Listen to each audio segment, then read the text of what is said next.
Yang terhormat Bapak-Bapak, Ibu-Ibu, salam Pancasila.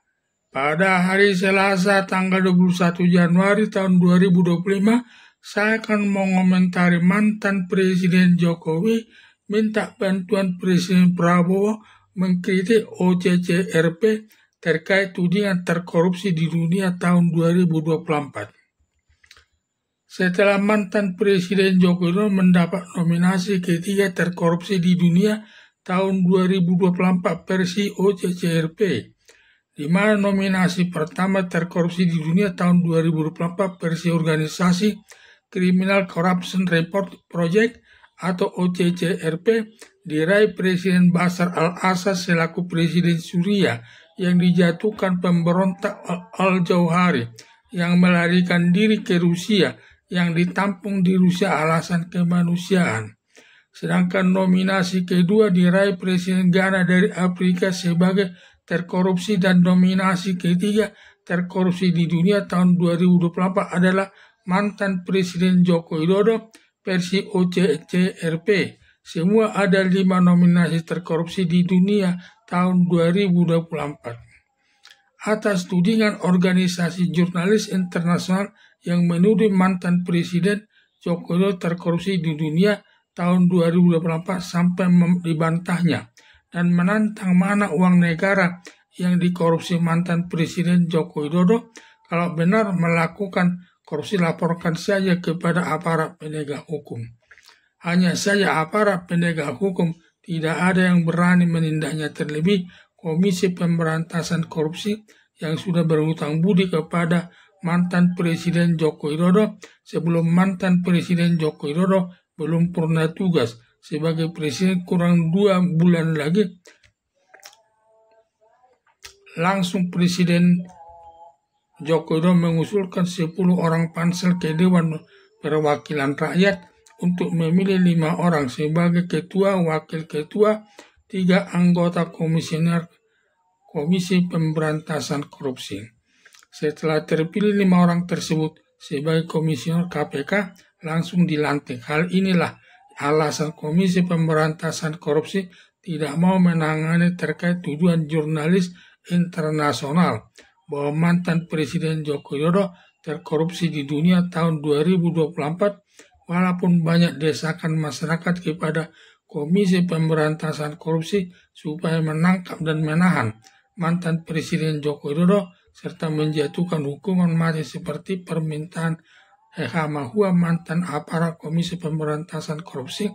Demikian juga Ubaidillah Badrun, dosen Universitas Negeri Jakarta, telah melaporkan keluarga mantan Presiden Joko Widodo ke Komisi Pemberantasan Korupsi terkait ekspor tambang nikel ke Cina secara ilegal yang melibatkan Presiden Joko Widodo, Bobi Nasution, dan Erlangga Hartarto, mantan Ketua Umum Partai Golkar, serta pembelian surat saham ratusan ribu saham senilai lebih 100 miliar. Langsung ada yang menjadi duta besar yang melibatkan Wakil Presiden Gibran Rakabuming dan penggunaan pesawat private jet yang dipakai Kaisang Pangarep bersama istrinya ke Amerika Serikat dengan sewa sebesar 8 miliar masuk perbuatan gratifikasi yang digolongkan masuk perbuatan korupsi. Semua laporan tersebut tidak ditanggapi Komisi Pemberantasan Korupsi. Hanya saja desakan masyarakat yang datang dari dalam negeri agar mantan Presiden Joko Widodo dihukum mati. Tetapi karena Komisi Pemberantasan Korupsi sudah dibawa kendali mantan Presiden Joko Widodo, mudah diatasinya.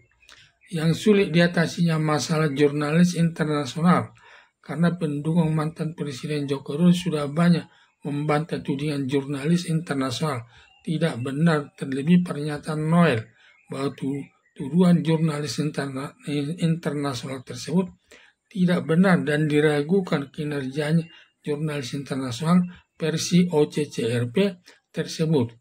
Kelihatannya pembelaan mantan Presiden Joko Widodo yang disampaikan pendukung termasuk Noel tidak ditanggapi jurnalis internasional versi Organization Criminal Corruption Report Project yang tidak ditanggapi malah bertambah banyak dari masyarakat mengkritik mantan Presiden Joko Widodo.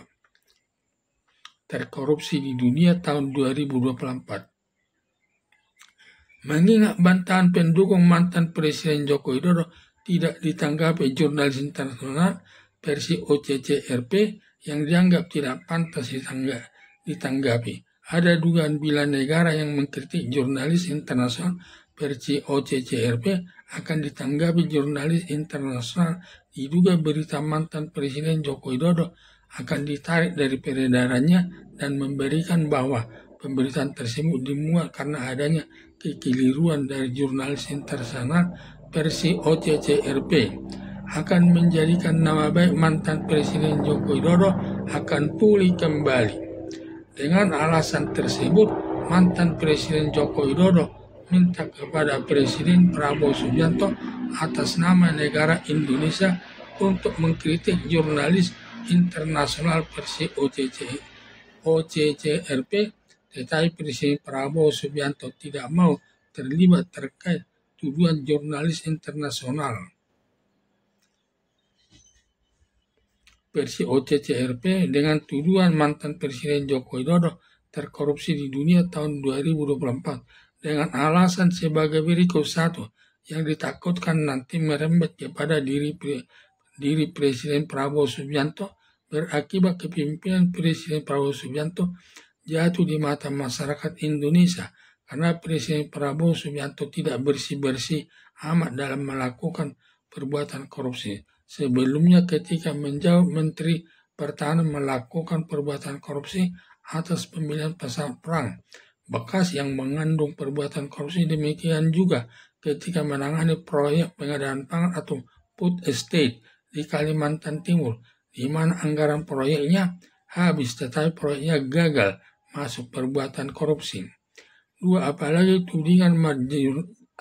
tudingan jurnalis internasional mantan Presiden Joko Widodo terkorupsi di dunia tahun 2024 hanya diambil dari pendapat masyarakat internasional dari 6 benua yang memberi perhatian masalah korupsi yang dilakukan Presiden sedunia, memberi penilaian bahwa ada sebanyak 150 negara di dunia dari hasil pendapat masyarakat internasional. Lalu jurinya memberi penilaian ada 5 nominasi terkorupsi, yaitu nominasi pertama terkorupsi di dunia tahun 2024 jatuh kepada Presiden Suriah Bashar al-Assad yang melarikan diri ke Rusia akibat negara Suriah berhasil dijatuhkan pemberontak yang dipimpin Al-Jauhari.